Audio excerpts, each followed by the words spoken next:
আমি প্রতিদিনই ঘুম থেকে উঠে অ্যাজ ইউজুয়াল ছাদে চলে যাই। ছাদে গিয়ে আজকে দেখি একটা খুব সুন্দর সাদা ধবধবে পায়রা এসছে। এই পায়রাটা মনে হয় কারোর বাড়ির পোষা পায়রা, তাই জন্য ভয়ও পাচ্ছিল না। আমি আবার ওকে চাল দিচ্ছিলাম, কুটে কুটে খাচ্ছিল।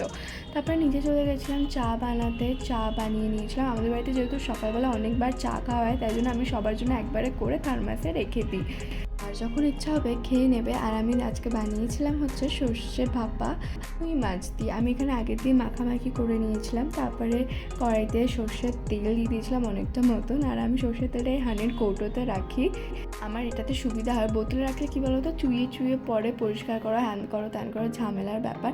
তারপরে এমন করে কড়াইতে দিয়ে 20 মিনিটের জন্য ঢেকে দিয়েছিলাম। আর 20 মিনিট পর দেখো খুলে দেখতে কতটা সুন্দর হয়েছে, আর এর স্মেলটা খুব সুন্দর আসছিল। তোমরাও বাড়িতে এমন করে বানাতে পারো। আর নামানোর আগে একটু সর্ষের তেল দিয়ে দিয়েছিলাম যেন এর ঘ্রাণটা খুব ভালো বেরোয়। That's it for today. ভাই ভালো লাগে লাইক কমেন্ট সাবস্ক্রাইব করে দেখা হচ্ছে নেক্সট ব্লগে। টাটা।